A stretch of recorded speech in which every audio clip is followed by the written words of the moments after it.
ঘটনাটার সূত্রপাত হয় একদিন রাতে, ওই 9:30 পৌনে 10টা বাজে। আমরা একটু তাড়াতাড়ি খেতাম কারণ সকালে সবাই ডিউটি বেরোবে। আমি এখন খেয়ে দিয়ে উঠে বিছানায় শুয়ে শুয়ে মোবাইলটা চেক করছি। হঠাৎ করে আমার মা না জোর চিৎকার করে ওঠে, এত জোরে চিৎকার করে ওঠে আমরা লিটারালি ভয় পেয়ে যাই যে কেন চিৎকার করছে।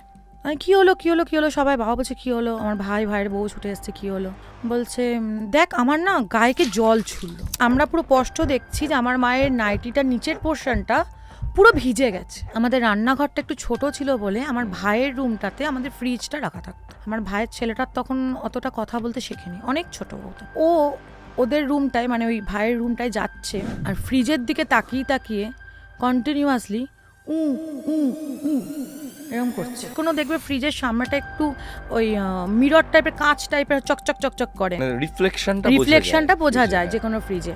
আমরা পুরো স্পষ্ট দেখছি একজন এক ছোটে কাপড় পরে একটা পা এরকম করে উঁচু আর একটা পা এরকম করে মোড়া, মানে এরকম করে বসে আছে। আর চোখগুলো না পুরো সেই কোটরে ঢোকা, আর গালগুলো মানে পুরো একটা কঙ্কাল কে যদি তুমি একটা কাপড় পরি একদম, কিন্তু সে পুরো কাপড় পেঁচিয়ে আছে আর ন্যাড়া মাথা।